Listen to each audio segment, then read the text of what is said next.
All right, everybody. The wait is over. The Boston Celtics finally have a second round opponent. It is the Cleveland Cavaliers.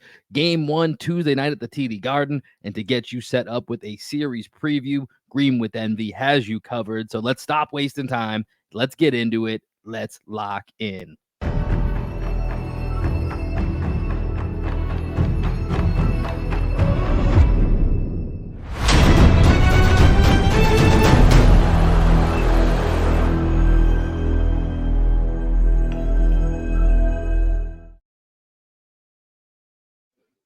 What up, what up, what up? Welcome into another edition of Green with Envy. As always, it's your boy Will. We're checking in.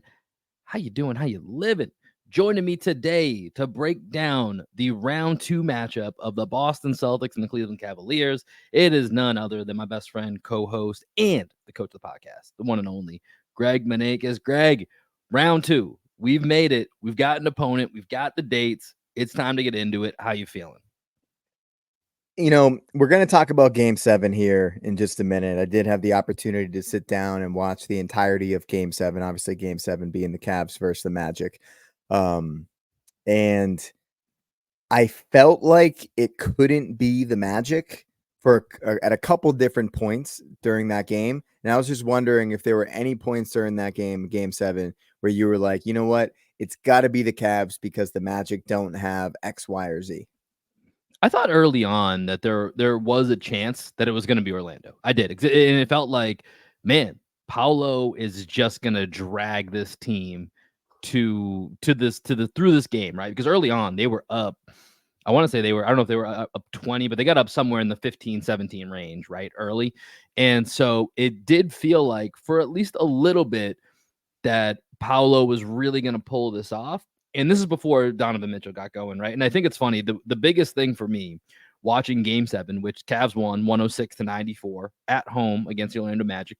Each home team won every game in that series, exactly how it played out. And, I thought it was funny for me, Greg, watching that game. Everything we thought about these two teams basically rang true in that game, right? Like it was Donovan Mitchell was the guy who's been there, done that, and can be that elite level guy. And if you give him just a little more help, which we both kind of looked at these teams and were like, I think Donovan Mitchell just has a little bit more help. And that's exactly what he got. He didn't get a ton, but he got a little bit more help than what Paolo got, which started off as a Magic team that came out the gate like, hey, we got nothing to lose because they didn't, because they've already accomplished their goal for this season was to make the playoffs and be relevant, and they were the 5 seed and went to Game 7. Like that's a huge accomplishment for where they were from 2 years ago to last year to this year. That's awesome for the Magic. So it was like, all right, we're playing with house money. Paolo is having one of the highest rising stars as far as the playoffs go from a perception standpoint of who he can be, into the future. And, and ultimately he just didn't get any help, right? And so Donovan got a little bit of help. Paolo didn't really get any help, and it's kind of played out the way that we thought it had the potential to. For me, first thing, Paolo is wearing Jason Tatum shoes. Yes. And when I saw Paolo, I was like, oh, he's wearing the JT2s. Forgot that Paolo idolizes JT and that's his guy. It's like, just doesn't seem like he's going to be able to take this series against the Celtics seriously enough if he's wearing Jason Tatum shoes. Like he's about to match up with him. Like I understand that's his guy, both Duke products and all that. And Tatum's definitely been a mentor to him, but not ready yet. Right. If you're wearing the guy that you're about to play, if you're wearing his shoes in the series previous, probably not going to make it out of there. Secondly, you texted me at one point when you were like, hey, if the Magic make it through, we have to hit up Cerruti, our guy, Steve Cerruti of the Ryan Russillo podcast, who's been on the show multiple times. And I almost sent him a text message and then I held it back because I didn't want to be the reason. I did not want to be the reason that we jinxed the Magic. So I didn't send the message, but I think you even putting that out there, that energy out there through the text universe, even though we did not text Cerruti, actually jinxed the Magic. Or email, because I almost sent him an email at halftime. That was where my head was at too. And so that's partially why I texted you. I was like, let me text Greg and see if he thinks this is a good idea. Because in my head, I was like thinking about it, like, you know what? I gotta wait. Because I mean, first of all, we talked about this in the last episode where I was at the movies and the whole Sixers-Knicks game was happening, and you congratulated one of our friends on the Knicks win, right? Before the game actually ended. Then Tyrese Maxey happened in game 5, and it went off. And I've been in other situations. I know, not Celtics, excuse me, but Pat's Falcons Super Bowl, the famous 28-3 Super Bowl. At the time, I was still good friends with a guy who I used to work with who was a Falcons fan. And I was borderline blackout drunk because it was just like, Jesus Christ, I just came to the Super Bowl and this team got destroyed. And it was definitively still 28-3 when I sent him the text message. So it was, mid third, 3/4 of the way into the third or whatever. And I was like, man, I just guess it's your year. To this day, he has not forgiven me that I texted him that. He has not. Dude, I don't blame him. Sports jinxes are real, man. Sports jinxes are real. And I had it was funny because Cerruti was on Bill Simmons' podcast recently, I think when he was with J. Kyle Mann, and they were doing the Paolo versus Chet conversation. And I called Cerruti on, and I was like, is he about to bring up player of the class belt? Because it was like the perfect opportunity. So I texted him after that episode, and I just said player of the class belt, ! Like 10 times. And he was like laughing his ass off or whatever. And he's like, I almost brought it up. I thought of you, after we recorded. And I was like, dude, you got to do it next time. So next time we get him on the pod, I will repitch the player of the class belt. By the way, I was thinking about this. I'm starting to do my initial research into it. Quick question to you. Paolo versus Chet, if it were player of the class belt, does Paolo win year 2, or does Chet overtake him year 2 so that year 3 gets really interesting in my rankings? So for this award, is it a regular season award, or does it include postseason performance? Technically, it's a regular season award, but it's my award, so I can do what the heck I want with it. So that's why I'm asking. You're the commissioner. This is why I'm asking you. You actually make the rules. Take into account the first round series for each of the series. So if that's the case, I'm going Paolo. And I know that's not entirely fair to do that, but what Paolo was doing in this series, especially the last couple games I've had a chance to tune in for, he really was doing a lot. Like a lot. Like the whole offense is on his shoulders. The Magic have no reliable shooters. Franz, minus that one game, the one bad game Paolo had, Franz had a good game. Other than that, Franz was basically a total no-show in this series. Like Franz was not, like, especially game 7 was not a good time to tune in if you're a Franz fan, right? I know Cerruti's a big Franz guy, like, and I'm not writing Franz off by any means, but you look at what Paolo had to do, and I think you look at them projecting forward. Now, Chet is in a better ecosystem, right? When you just look at who the Thunder have, where they're at, and then you add into the resources they have going forward. And I think both of these guys are going to be, I don't know if I was faces of the league might be too far, but they're going to be stars in this league. And I think one thing that you're seeing, this is just kind of a general thought in the postseason. I thought about this morning, dude. So Team USA Basketball announced their roster a couple weeks ago, whatever it was. 8 of the 12 are not in the second round. 8 of the 12 roster spots either didn't make the playoffs, aka shout out to you, Steph Curry, and the rest were all eliminated in round 1. 2 guys are on the Celtics, and then you've got Tyrese Halliburton on the Pacers, and we know what type of a season Ant Edwards is having. And so it's just the shift of this league is these young guys, which is the Paolo and Chets of the world, and a couple of guys I just mentioned, minus Drew Holiday, of course, in that category. And it's the foreign guys, right? So it's this whole shifting dynamic. But, coming back to Chet and Paolo, I think it's real close. This series has made me a stronger believer in Paolo is a no doubt certified number 1. Like, it was a little bit of, him and Franz, maybe they'll just go back and forth. We won't really know who's the number 1 for a couple of years. It's Paolo, and Paolo is a definitive number 1 guy that you can go into future playoff battles with very comfortably. I'm going to save my thoughts until the postseason when we do the player of the class belt podcast. So, okay. Last thing. I said moments I realized that it couldn't be the Magic that were going to make it through, and it had to be the Cavs. I don't know if you caught the halftime show for ESPN. I did not. The Magic were really struggling to score pretty much the entire series, right? And one guy who is a born scorer off the bench for them is Cole Anthony. Stephen A. Smith at one point at the halftime show, he was advocating for Cole Anthony to be on the court a lot more in the second half. And I was like, if that's their answer to getting more offense on the court, it's probably not meant to be, because they're not going to beat Donovan Mitchell head to head with just Paolo and Cole Anthony as the 1-2, because Franz was nothing today. He was horrible. Just zero. Franz I think had one good game in the series. So those are the moments God, for me. By the way, Jonathan just looking at Isaac, Franz's stat line, I knew it was bad. 1 of 15 is Jesus Christ, man. Like, you're the number 2 on this team, and you went 1 of 15. That's a tough look, my guy. That's a tough look. And so, like I said, Donovan Mitchell didn't get a ton of help today. Evan Mobley was really good defensively. I think, offensively, that's going to be one of the questions we'll talk about here in a minute is when does that come around for Evan Mobley? Karis LeVert was solid off the bench for them to give them production the time that he had 15 points on efficient, 5 of 9 shooting. But at the end of the day, he got just enough help compared to Paolo's help. And that was ultimately the biggest difference. And so that sets us up, Greg, where we can transition now fully into Celtics Cavs round 2, Tuesday night, game 1 at the TD Garden. We'll get the series going.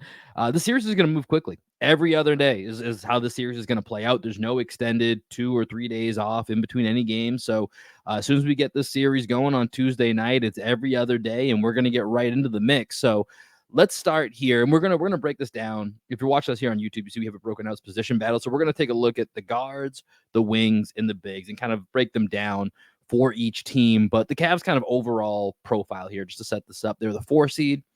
Really, they hang their hat in the defensive end, top 7 defensive rating team.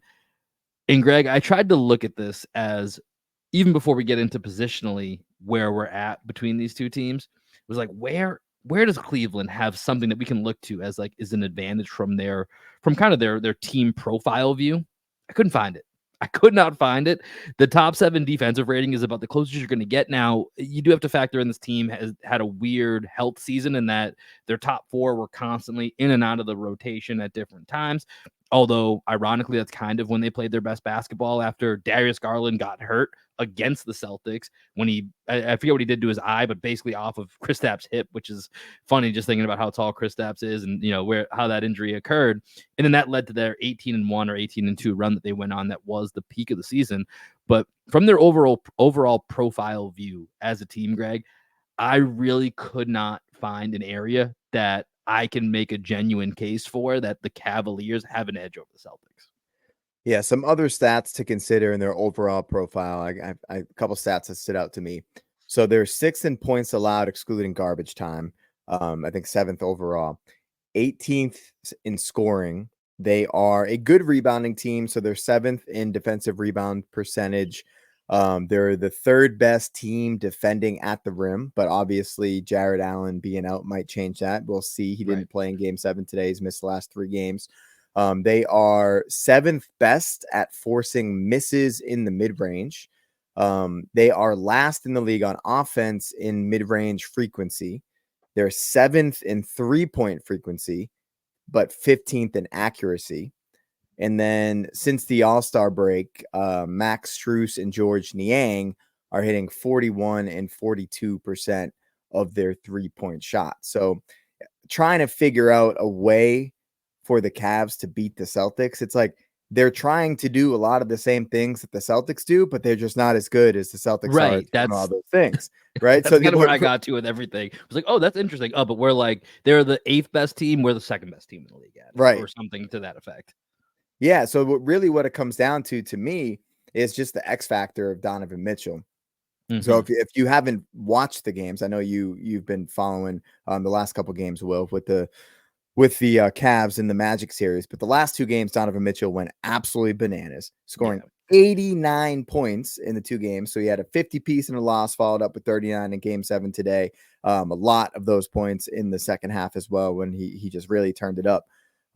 Clearly dealing with some injuries, but we know that he's got that big game DNA to step up. And I think the only way the Cavs win multiple games in this series is if Donovan Mitchell truly ascends to another level, because he's a 28-5-5 guy in the playoffs in his career. And we know that he's buddies with Tatum and Brown. So he's one of those guys. We talk about this anytime we play the Cavs. Donovan Mitchell looks at them and he thinks he's just as good, if not better, than Jason Tatum and Jaylen Brown. And he really gets up for those matchups. So I think that's the only way the Cavs win multiple games in this series, barring another Celtics injury other than Porzingis.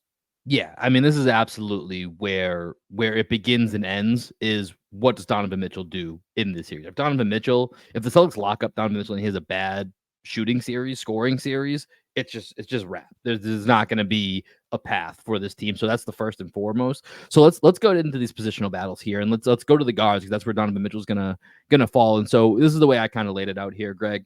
Is from a Cleveland perspective, we're looking at Darius Garland, we're looking at Donovan Mitchell, and we're looking at Karis LeVert off the bench. And then from a Celtics perspective, we're looking at Drew Holiday, Derek White, and Peyton Pritchard. And so let's continue with Mitchell because we're starting with him here. If he's the head of the snake, how do you envision the Celtics defending him? Because like we said, this is where it kind of begins and ends. If the Cavaliers are going to have a chance, you mentioned Donovan Mitchell's numbers are 28, 5, and 5 over his career. They're probably going to have to be like 32, 7, and 7. Like if realistically, if the Cavs are going to pull this off. So from a Celtics perspective, where do you think this starts for them defending Donovan Mitchell? Well, considering the team shot profile and that they're 7th in 3-point frequency, and they're last in mid-range frequency, normally that would lend itself to the Celtics playing drop to encourage them into the mid-range. But our best drop defender, Kristaps Porzingis, is out, right? So I was thinking about with Al Horford in the starting lineup, do the Celtics continue to switch everything 1 through 4 and then sit and drop at the 5? Or do they just switch everything 1 through 5, which will bring Al Horford into more actions where he's probably going to get isolated against Donovan Mitchell, where Donovan Mitchell can just cook him off the dribble, because that's what Donovan Mitchell is going to want. If we are in a switch everything 1 through 5, I would imagine there's going to be a lot of Al Horford hunting for Donovan Mitchell while he's on the court. So for me, it'll be interesting to see how Horford holds up in those switch everything lineups that we put out there. How quickly do the Celtics go to drop, whether that's with Horford or bringing in Luke Cornett and maybe even a Xavier Tillman? Does Tillman end up getting some runs because he is a good switch everything big? So those are the things that kind of stand out to me initially. Matt Manning, shout out Matt Manning, my college roommate, big time Celtics fan. He texted me asking who do I think would get the primary assignment guarding Donovan Mitchell. I think it's probably going to be either Drew or Jaylen Brown. And the reason I say where mine went as well. Right, or Jaylen Brown. The reason I say or Jaylen Brown is because if you look at the other guys on the court, I don't think Jaylen can guard Darius Garland. I think he's just a little bit too quick for him. And then Jaylen, we know, is not the best off-ball defender. So against Max Strus, that would be the other matchup there. So I think Derek White is probably the best off-ball defender of everybody that's in the starting lineup. So I would imagine Derek White starts on Strus so he can navigate all the screens. Drew Holiday starts on Darius Garland, despite Drew not loving covering like the water bug point guards. I think he's going to match up there. And I think Jaylen will start on Donovan Mitchell. But that was just the way I see it. It obviously could go a different way. What were you thinking? No, I mean, I wasn't really sure. I mean, I think as you were saying that, thinking about who it might be, the first two names in my head were like, it's probably Holiday or Brown that's going to draw the Mitchell assignment. And, I think this is one of the things, this is one of the variables for the Celtics that plays really in their favor is no matter what team you throw out there, for the most part, they're going to have multiple options that they can go to. And if one doesn't work, okay, if Jaylen Brown's not working, okay, let's try Drew Holiday, and then Jason Tatum will still be available in the mix that we haven't even talked about yet, right? Like there's going to be other guys that you can try, you can throw different looks. To your point, they can start and drop. And if that's not working, you don't want to let Donovan Mitchell get comfortable. You can, have Horford play up to the level. You can have Tillman come in instead of Luke Cornett. You can do different things. And this is where the Celtics, this is where their flexibility, their diversity that they offer from their roster plays into their advantage. Like we've talked about before, it in a weird way might be at a disadvantage to them sometimes late in games because you haven't been able to just say this is what we do. But when you look at the larger part of the game, this is where you can mix and match, and you can always, for the most part, find an answer to a problem that the other team is trying to pose to you. So I'm with you. I think the way that you laid it out sounds most accurate. I'll be interested. I think the Darius Garland part is kind of the next part. I was just looking at these guards that I think is interesting because he's a little bit of an X factor because he hasn't had a great season. He had a pretty rough game 7. He made a big 3, which Donovan Mitchell basically all game was kind of coaching him through, like, stay in it, stay in it.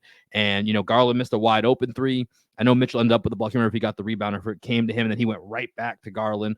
Garland hit a big 3, which kind of, really made it difficult for Orlando to mount any type of comeback beyond that. So you mentioned the water bug point guards. We've talked a lot about the water bug point guards here over the last couple of years, whether it was Marcus Smart or Drew Holiday. This has been a style of player that has given the Celtics trouble. What do you envision Garland, do you envision him giving trouble to the Celtics? Not really, man. I really don't. And I'm trying to think as to why right now, because I know we're talking about the backcourt, but I'm thinking about the team as a whole and how the backcourt functions. So I'm just going to talk about everything right now. If Yeah. that's okay with you. So with the Cavs and how they start today, it was Mitchell, Garland, Strus, Okoro, and Mobley, right? Right. I don't know that you can play 2 non-shooters against the Celtics. So the first thing I'm thinking about is what adjustment are the Cavs going to make if Jared Allen can't go and they have to go Mobley at the 5? Is it George Niang who gets the call? Is it Marcus Morris who gets the call like he did? I think it was in game 5. In game 6, it was Marcus Morris too. Okay, game 6, it was Marcus Morris. So would the Celtics, would Joe Mazzulla try one of his interesting cross-match defensive matchups where he goes Al Horford on Okoro, Drew Holiday on Mobley, like that type of thing, right? So if you want to go pick and roll with Darius Garland and Evan Mobley, sorry, it's Drew Holiday that's taking the switch. Yeah. You know what I mean? So that would be really interesting if we ended up doing that. Where do you put Tatum? Is Tatum the one covering Mobley? Because you can also switch everything with Tatum there and have Horford guarding Okoro there. So there's a lot of different things that the Celtics can do to take away what Darius Garland is good at, and that's operating in the pick and roll. So I really don't see Garland having a huge impact on the series, especially because he's just such a small, undersized guard. And although they do give the Celtics some trouble, we also know that the Celtics know how to exploit guards that aren't very physical on the other side of the court. And that was going to be exactly where I was going here, is that you flip this on the other side, and Darius Garland is just going to be a target. I mean, we just saw a similar case of this with Tyler Hero last series, right? And so you look at this Celtics lineup, and regardless of who Darius Garland ends up on, whether it's Drew Holiday, he can bring him in the post. Brown, we saw time and time again bring Hero into the post. They don't have KP in the middle necessarily, but JT can bring him to the nail as well. Like, there's going to be a lot of opportunities to expose Garland. And so I think it's going to be, he's another, I mean, here's the thing. It all begins and ends with Donovan Mitchell playing superstar level. Maybe the second or third next biggest factor is who's Garland in this series. Can he survive defensively? And can he give the Celtics trouble offensively? I think those are 2 massive question marks that if I'm a Cavs fan, especially the defensive part, I got to feel a little queasy about, because I don't see how he's not going to have this massive target on him. And for Donovan Mitchell to survive offensively, he needs Darius Garland on the court to help him. But if he's getting eaten alive on the defensive side, which is what I expect to happen, and I expect very similar to how the Celtics attacked Tyler Hero, that's how they're going to kind of play into the Darius Garland role. Would you agree with that? That plan of attack will be similar? Definitely. And the Celtics have the versatility on offense to draw an Evan Mobley away from the rim, right? Evan Mobley averaged 3 blocks a game in the series against the Magic. I would imagine those numbers are going to go down because the Celtics will have Al Horford out at the 3-point line. If Porzingis comes back, he'll be out at the 3-point line. Don't expect him back in the series, but Al Horford being the primary matchup, I would imagine, for Evan Mobley is going to draw him away from the rim. Horford doesn't spend a ton of time in the corners, which is like the one spot that you might be able to put Mobley is on the corner shooter. So maybe the Cavs get creative, and if Jared Allen's out, they have Mobley on Drew Holiday so that he can play on the baseline and just contest long and recover to the rim. Evan Mobley is that special of a defender that he could definitely do that. So there's a lot of different things that I think the Cavs might have the opportunity to do with Mobley, just getting creative with their matchups on defense. But yeah, man, I mean, they had Isaac Okoro, who's a good defender, guarding Paolo Banchero today. Like, someone's going to have to guard Jason Tatum. Right. So Donovan Mitchell's probably going to take the Jaylen Brown matchup would be my assumption, but Max Strus for some reason believes that he can guard Jaylen Brown. So I mean, Strus has given Jalen and Jason somewhat. You know, he's been able to be physical enough with them. His time with the Heat that he was able to give them is that Heat some voodoo trouble. though? Is that Heat voodoo? It might be. And so this is one of the other parts that I have here where it's not exactly Heat voodoo, but what's something that we've seen time and time again these last couple of postseasons? The random bench guy or role guy that plays out of their mind. Insert Tyler Hero as a rookie in the bubble. Insert Andrew Wiggins, 2022 finals, playing at the apex of his career and what we've seen afterwards. Insert 2023 Caleb Martin in the Eastern Conference Finals. Karis LeVert, to me, would be the guy that I somewhat peg in that role. And this is from, once again, Donovan Mitchell is going to need help scoring the basketball.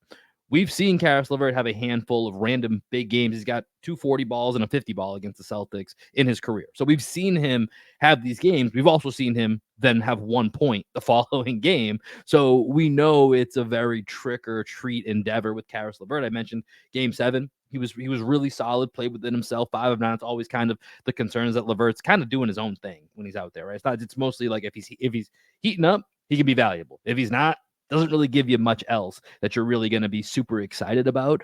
So, you know, just as Celtics fans, we've seen these random occurrences. I think Karis LeVert has a little bit of that. I would definitely not say I'm worried about it, but should he have a big game early in the series, my antenna will go up as here we go again, or not this shit again, is kind of what we'll be thinking in my mind on a guy like Karis LeVert, but generally not overly concerned. But I think in the middle of the series, you might be able to see some signs of life. If the Cavs are going to have a chance, that's probably going to be a part of it. Yeah, man. I mean, I'm trying to give the Cavs a chance in my mind. I just really don't think they have a chance. This was my point at the beginning. I was really struggling to find here's the edge that the Celtics really got to be careful of. But it's like you said, everything I find that they do well to pretty well, the Celtics do way better. Like it's So just across the board. I guess their best chance, because it seems like we both agree the Celtics are just way better than them. And I was looking at the SB Nation Cavs blog. I think it's called like Fear the Sword or something like that. And they ended their little preview article, which is like the Celtics are the better team. It's going to be really difficult for the Cavs to win. So like maybe that's the route, is that the Cavs steal a game 1 because the Celtics are just like, this team doesn't belong in the same court as us. We're going to kill them. And we know that this has been a struggle for the Celtics team, is to stay humble and stay motivated when there is such a talent deficit between teams, as we saw in game 2 against the Heat. And we've seen at different times throughout this season with the Celtics. So, and I know that we talked on the last podcast about how Jason Tatum said, what if we flip the script? What if we become the team that's the harder playing team, the more focused team, the more locked in team every single game? And it seems like watching the Underneath the Banners or whatever it's called, the Celtics All Access YouTube show that I sent you today. It seems like that is what they're highlighting, at least in that docuseries, is they're highlighting a lot of Joe Mazzulla saying like, hey, this is what we have to do. We understand, like, it's going to be difficult for us sometimes to stay focused because we're better than everybody, but like we need to do, that's our challenge. That's our challenge as a group, is to not get on our high horse because we're so goddamn talented. And I think because Porzingis is out, the Celtics won't fuck around. I think if Porzingis that might actually help them in a weird way. Right. That's my thought, is like, because Porzingis is out, they're going to be like, we can't fuck around in this series. We can't play more games than we need to because we've already lost one of our key ingredients. If we lose another key ingredient, we're mortal just like everybody else. Right. And I think this brings us to, we're kind of jumping around to all the positions here, but this brings us to the wings, if you're looking at both teams here. And so, you know, from a Cleveland side, I have it listed here as Max Strus, Okoro, Marcus Morris, Sam Merrill. And Merrill 3-point shooting is kind of there. Hey, we need some points. Let's get someone else out there. And he shot the ball really well. And then obviously on the Celtics side, you have JB, JT, and Hauser. And this is, you know, speaking of the Celtics are just better. this is where JB and JT just need to kind of dominate this series, right? Like this is beyond a mismatch of talent when you look at the wing position. And I think for the last 2 years since the Cavs made the trade for Mitchell, this has been the glaring hole in this roster is you got to play up against wings across the league, like JB, JT. You know, if you count Giannis as a wing, if you count even Middleton as a wing, like you got to go up against these type of guys. Like you're just outmatched before you ever step on the court. And so I know Strus was a nice little signing for them. Marcus Morris they picked up mid-season. And it's just right here in this area is where there's probably the biggest gap when you look at the positional battles. And I feel like this needs to be a series where JB and JT really kind of impose their will. And this is where the actions speak louder than words to everything that you were just saying about how they have to keep themselves focused, what Joe Mazzulla is doing to ensure that, you know, they're coming into each night prepared and not treating it as, hey, man, we're the better team. We should just show up and win. Like, that's not how it works. It's the playoffs, right? It's the playoffs. It just doesn't work that way. And you can't fuck around. You can't fuck around and turn this into a 6-7 game series. That's how you get yourself in trouble for the Eastern Conference Finals, for the NBA Finals, as we've seen in years past. So to me, this really needs to be a big time Jays series where we leave going, yeah, the Jays knew where the advantages were and they took care of that business. Yeah, and like you just look at the names in the backcourt, right? Garland and Mitchell versus Holiday and White. As a Cavs fan, you can at least talk yourself into having the advantage, right? Even though you, I think, early in the season declared the Celtics backcourt the best backcourt in the NBA. You know, the Cavs fans could be like, you know what? We have the advantage here. That's how we have to dominate the backcourt matchup. Because Yeah, when we you could look get a at podcast segment out of that. That'd be a good podcast segment. We could do that. yeah, if you look at Strus and Okoro versus Jaylen Brown and Jason Tatum, I mean, imagine how helpless you must feel as a Cavs fan to Yeah. come into it being like, that's what we're putting out against Right. possibly the best wing duo in the entire league. Is we're going to war with Max Strus and Isaac Okoro and like Mm-hmm. Marcus Morris and George Niang is going to have to cover Jason Right. Tatum at times. Like, what? They don't have a chance in the series, man. And I'm really trying to give them a chance, as I said, but I just don't think they have one just because of this much of a talent deficit at the most important position on Exactly. the court. Yeah, it's just hard to find, like, even trying to be unbiased and give, you know, real reasons as to how the Cavs can find a way in this series. It's just it feels nearly impossible. The Wings, I'm just gonna move on because we just laid it out. There's no way to even make a case that this is a fair fight. And I think the one area where it is at least a little, and then the other area where we go to that it is, like you mentioned, the backcourt, you could reasonably talk yourself into, okay, even if it's not a mismatch, maybe the Celtics are better by a much smaller margin, right? Or it's a lot closer, or that's probably the one area that as a Cavs fan, you can talk yourself into, well, Donovan Mitchell's the best out of these four guards. So here's why I think the Cavs are the best backcourt.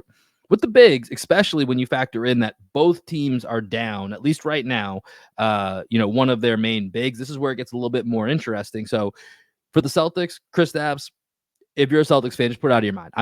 I feel pretty confident we are not going to see him. I know the other day he was quoted as saying this particular injury is worse than the one he had earlier this year, which also happened in Miami, ironically enough, where he only missed, I believe, 4 games. So it was basically about a week and a half or so of action.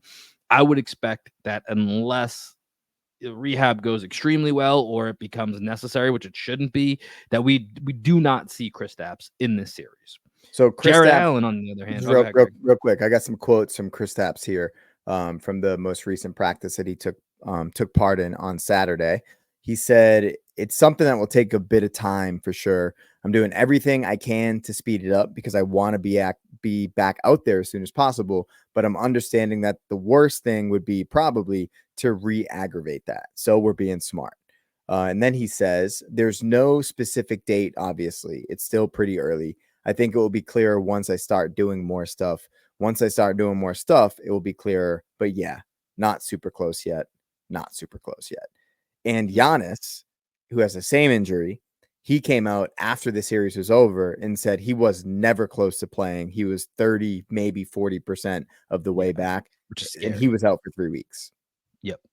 So that's scary to hear as a Celtics fan. So like I said, put it out of your minds. KP not going to be involved in this series. And then on the flip side, for the Cavaliers, they were missing Jared Allen for the back end of their series win against the Magic with a rib injury. I don't know what the timeline is on that. So I think that's much more up in the air of him coming back at some point. It was obviously in question if he was going to play today. He got ruled out earlier right before the game. So it's a quick turnaround. Tuesday, not too far away, less than 48 hours at this point. So we'll see if he's out there. So looking at this now with Allen having a giant question mark, you're looking at a front line for the Cleveland Cavaliers of Evan Mobley, George Niang, who you could also say is kind of a wing, depending on what lineup they go into, and old friend Tristan Thompson making an appearance here, which, you know, kind of like my Patty Mills comments from the Heat series. Tristan Thompson kind of fits in that same vein. And then, of course, on the Celtics side, you'll have Horford, Cornette, and Tillman. And so, you know, we've already talked a little bit about how the bigs are going to affect other parts of the game plan and the schemes. One thing for me that I think is going to be pretty important, you talked about who does Mobley guard, right, from when the Cavs are on defense. So there's part of me that thinks maybe he'll end up on Horford, and that's just kind of what the Cavs decide, at least maybe early in the series, that if they don't have, especially without Allen, like, hey, we want Mobley to defend the rim. Maybe he's guarding Horford and they're just going to live with Horford threes, right? Like that's going to be the sacrificial lamb, so to speak, is hey, if Horford's going to make threes, fine, we'll adjust, but we're going to give him 6-7 threes game 1 and 2. And unless he's hitting 40-50% of them, we're going to live with that until we can't live with it anymore. I don't know if that's what they'll do, but I know one thing that they'll definitely try to do with Mobley, because he is so dynamic, is try to keep him around the rim. Is that how you envision this working out? Or do you think, I know you mentioned before, maybe Mobley guards Holiday and tries to, you know, kind of play off the corner a bit? How do you see the Cavs potentially approaching Mobley from a defensive perspective? I think the smartest move for them would be put Mobley on Holiday, because Holiday spends so much time in the dunker spot and in the corner. I think that's the smartest move, and I think you'll see that at some point in the series. I don't know that you can start the series that way. I feel like that's maybe more of an adjustment that you make, because I think that's a lot of pressure to put on somebody like an Okoro to deal with an Al Horford, especially when you also have to consider Jason Tatum there as well. But when you consider other guys that they have and pieces they might want to move into the offensive side of the ball that might be able to hang on defense against a Horford, I feel like George Niang could hang against a Horford. I think Marcus Morris could hang against a Horford, so you could move Mobley around the chessboard. You did see Mobley cover Banchero in key moments in that series. Yeah. So are they going to need to put Mobley on Jason Tatum? I would imagine that's another thing they're going to have to do. But what it comes down to is we're asking right now for the Cavs to have a chance. They're asking someone who's not ready to be a superstar to do superstar things, right? And that's what Evan Mobley, I don't think, is ready to do. He had superstar moments on the defensive side of the ball against the Magic, like that key block he had on Franz, averaged 3 blocks a game throughout 7-game series, had a 13 rebound game, a 16 rebound game. So he has had these moments, but you see that he is not the fully evolved version of Evan Mobley right now. He's still very weak with the ball on offense. He gets the ball just like ripped out of his hands 3 times a game. So I think Mobley, every once in a while he'll give you a move where you're like, oh, there it is. He's got a little bit of that Bam offense to him, where it's like every once in a while you see something like, oh, why don't you do that more? That was actually like a good move. But he's just very, very tepid with it, right? They try to use him as a hub, to your point. Like they run a lot of actions, throwing the ball to him at the top of the key, and people cut off him, delay actions, and I'll dribble handoffs and all that.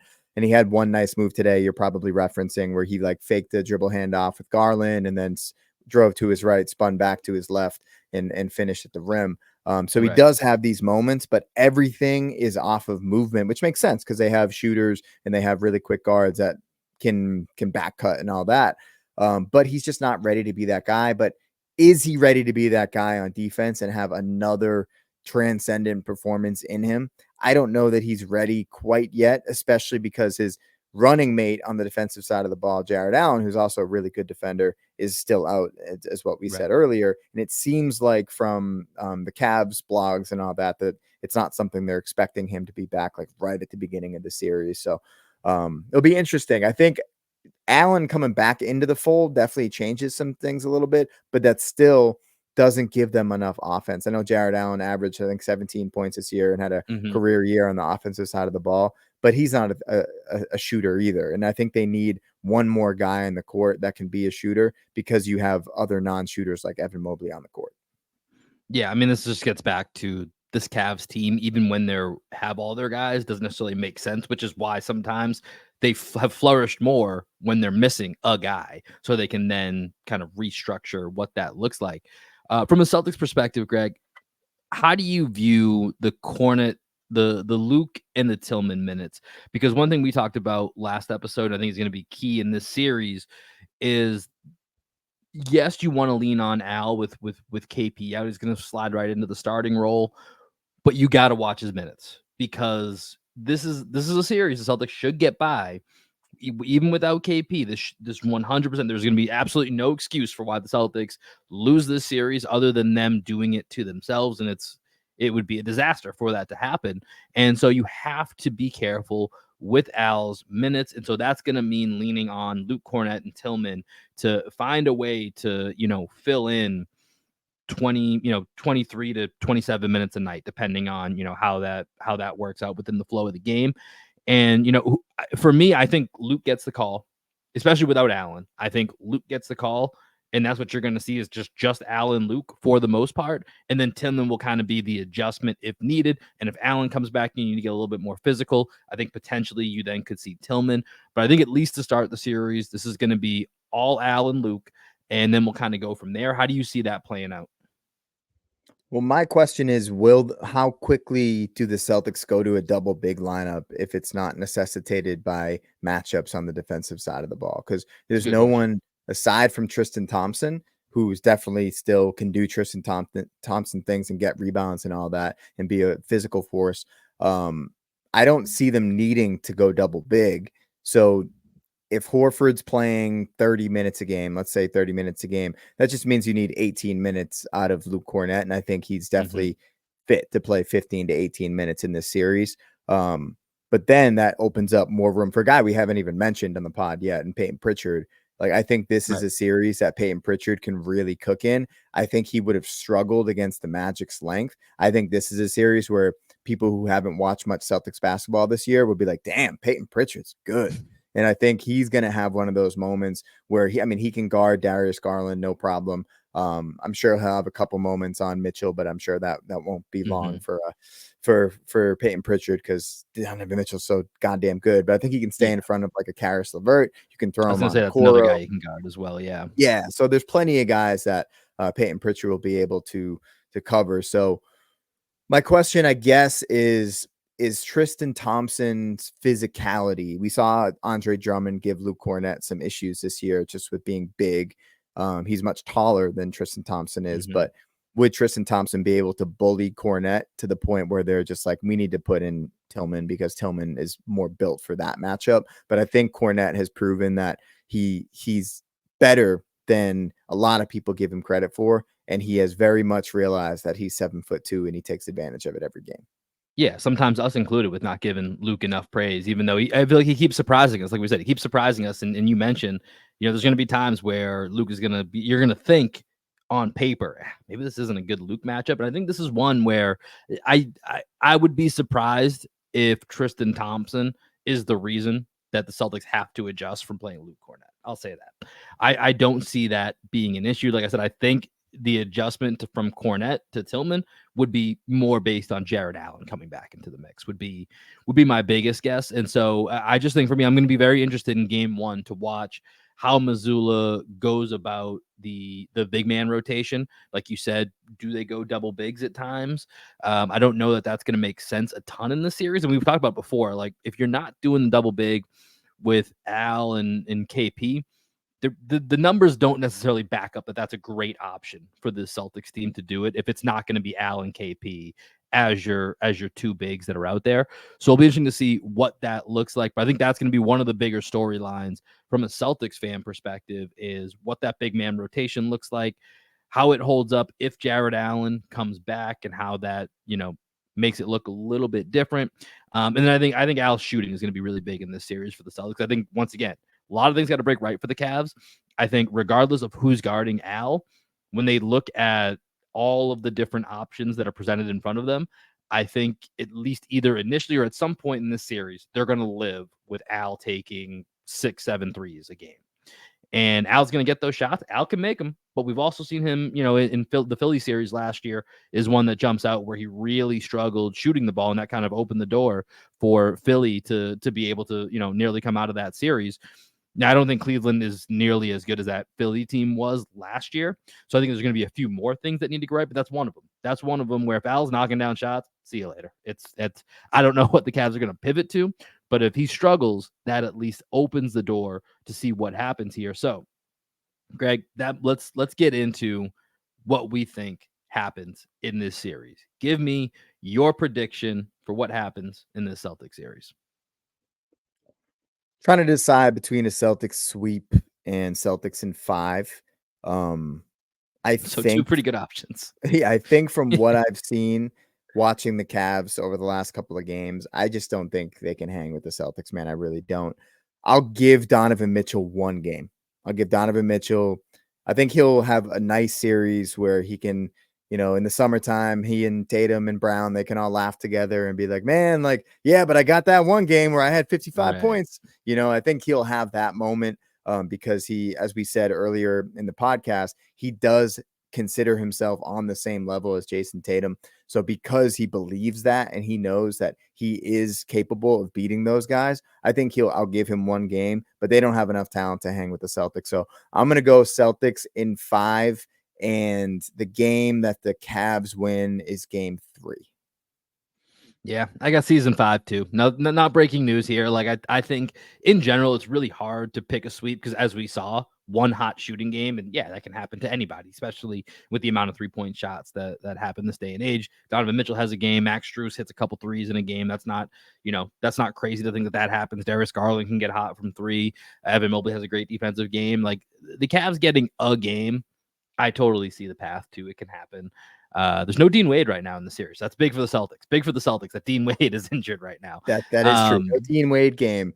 Yeah, I just I mean, for the Cavs to win 2 games, all the things that you were saying, like the Darius Garland could go off, Sam Merrill could go off in a game, Tristan Thompson could have 5 offensive rebounds, kick out threes, to Marcus Morris, like, really, that's going to beat the Celtics team? Like, it's just not going to happen, man. I unless something crazy happens where Darius Garland like learns from his playoff mistakes in this past series and is like, you know what, I finally broke out of it, and he and Donovan Mitchell both go for 30 points a game in multiple games, they just can't beat the Celtics more than one time, man. Yeah, Darius Garland's gonna have to be transcendent along with the Donovan Mitchell continued ascension. I mean, he's a gamer. I fully expect Donovan Mitchell to show up and have a pretty good series.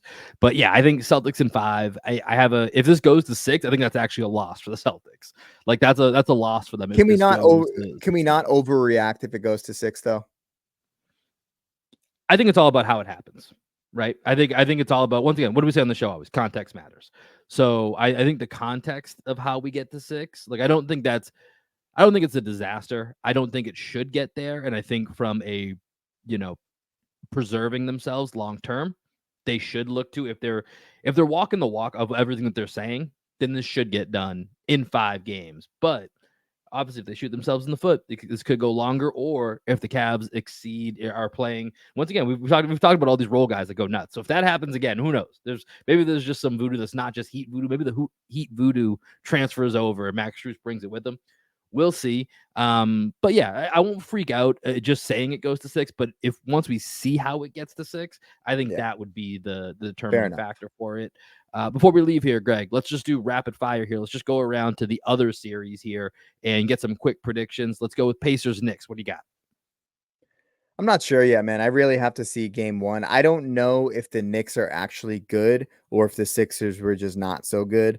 I don't know. I don't know what we were watching. It was a great series, but the Sixers, I mean, Maxey went off. Embiid was barely able to move up and down the court, man. Like, the Knicks not having Bogdanovich at this point, being like super hobbled. their entire offense is just give the ball to Jalen Brunson and shoot the ball 30 times a game. Dude, Like that's like that's what half the he does. offense is left, right? Like the Magic today were just give the ball to Paolo and we hope something happens. The Cavs were Donovan Mitchell, please make something happen for us. Right. The Knicks, Jalen Brunson, you got to do it for us. That's what a lot of what has been left in the Eastern Conference. So I'm just not sure. And I think the Pacers, they have a little bit more diversity in their offensive attack, a little bit more. It's Right. not every time give the ball to Tyrese Halliburton. He gets off the ball quickly. Pascal's been a nice pickup for them. I think if Mathurin were still in the lineup, I would give them a lot better chance. But because he's out and they traded Buddy Hield, I just don't think they have the firepower. But then you look at the Knicks, it's like they don't have the firepower either. They just have Jalen Brunson. So I don't know, man. I think there's a world in which Halliburton and Pascal are enough to get that series done. So I'll go. I think the Knicks are better because I think they just have a better style of playoff basketball. I'll go Knicks in 7. I've got Knicks in 6, but I think if it gets to 7, obviously winning at MSG would be a lot for a young Pacers team. But the longer the series goes and Tibbs is absolutely just planting his feet about playing basically 6.5 guys, like that's gonna wear out at some point, right? Like you gotta early on, Tibbs has got to find a. I mean, I don't think he's gonna budge. So he's just gonna be what it is. What it is. They got 6.5 guys. They'll roll through it, and at some point, it's going to catch up to them. I think it will be in the Eastern Conference Finals against the Celtics when it just becomes they're just simply running on fumes. And we've seen that with other undermanned Celtics teams in the past. Think of those Isaiah Thomas teams that had, Avery Bradley, Jay Crowder, Kelly Olynyk, and Amir Johnson as the starting lineup. Like Isaiah Thomas was doing everything for that team, and eventually it was going to hit a ceiling. And I think that's kind of where the Knicks are trending, a little bit more talented maybe than that Celtics team I mentioned overall. But I think they're trending in that same direction. So I think it should be close. But I got Knicks in 6. If it goes 7, I'm going to give the Pacers, I think, a little bit of a chance just because they're going to go with a much deeper platoon all the way until you get to that game 7. Let's hit the West quickly here. Timberwolves, Nuggets, Mini already with a 1-0 lead after Ant just continues to go scorched earth in the playoffs. You've seen one game there, Greg. What do you think happens ultimately? Timberwolves, Nuggets. We talked a little bit about this in person the other day. I said that T-Wolves, I think my prediction was T-Wolves in 7. I'm going to stick with that, T-Wolves in 7. I think the Nuggets come back, make the necessary adjustments. The T-Wolves are a really good defensive team though, man, and they made Nikola Jokic speed up in a way that it's very difficult to do. I think Kenny Smith said it's the first time he's seen that ever in the history of basketball. That was his quote. First time ever in the history of basketball saw Nikola Jokic get sped up on a court. And it does feel that way because Jokic always plays at his own pace, and they have such length, athleticism, and freneticism on the defensive side of the court that he was really struggling with that, man. Anytime he turned, there was always somebody there, and they have guys that can recover out to the shooters. Right. I told you Jaden McDaniel is going to shut Jamal Murray down, and then Gobert, holy shit. The fact that he was able to get to that lob, to the kind of no-look lob that Jokic always throws to Aaron Gordon, where he stunted at Jokic, leaned back and got that lob. That was one of those plays where it's like, dang, if that's what Gobert is bringing to the table in this series, then Denver's in for it because they need Jokic to be so much better than he was in game 1. They need him to be the MVP, and Ant looked like the MVP in game 1. So we'll see. Ant's on another planet right now. Ant has just been absolutely incredible.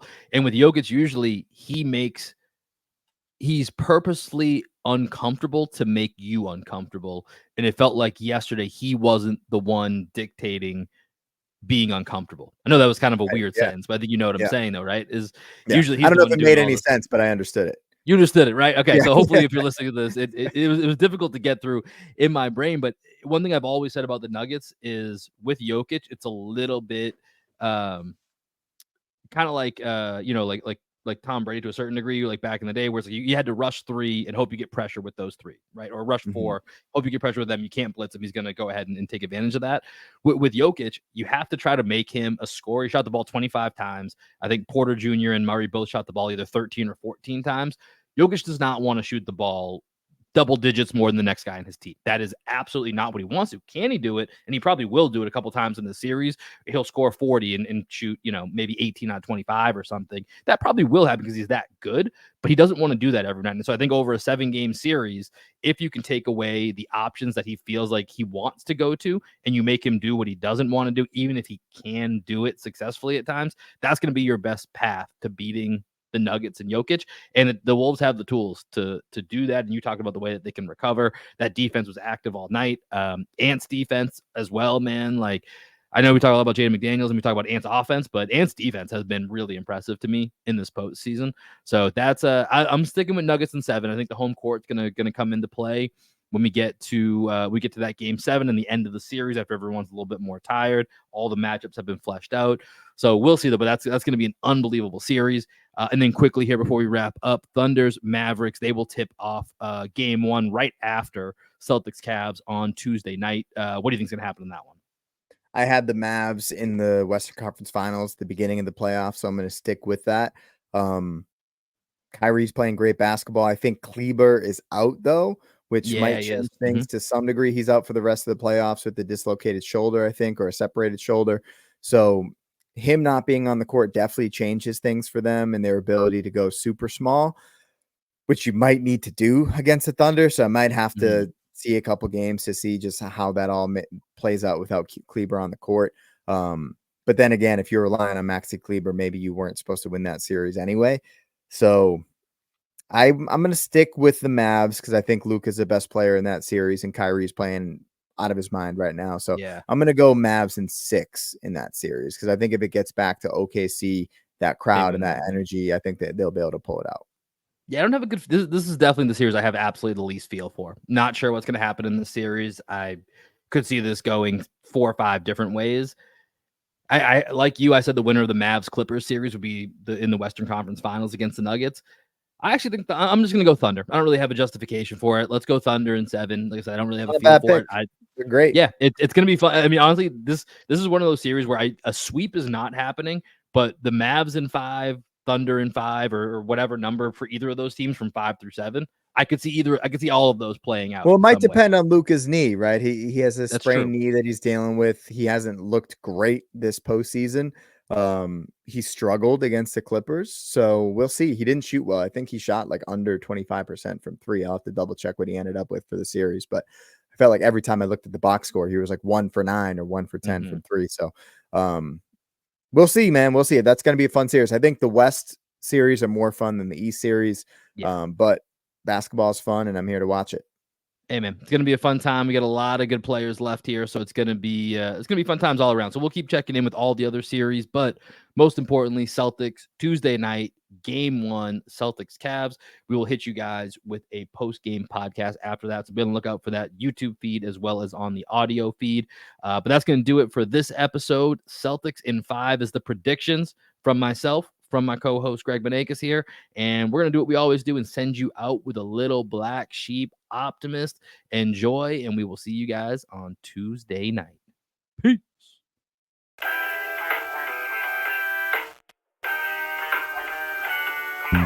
Every time I get this high, I lose my mind. It don't take much no more until I hit the floor. Every time I get this high, it's you I find. It don't take much no more until I'm at your door.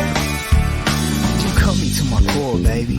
What can I say? You got me on the floor, you know I came to play. I know I shouldn't, but you seem to take my pain away. And every time I score, Jason Tatum fade away. I close my eyes and I'm floating in your river. I caught a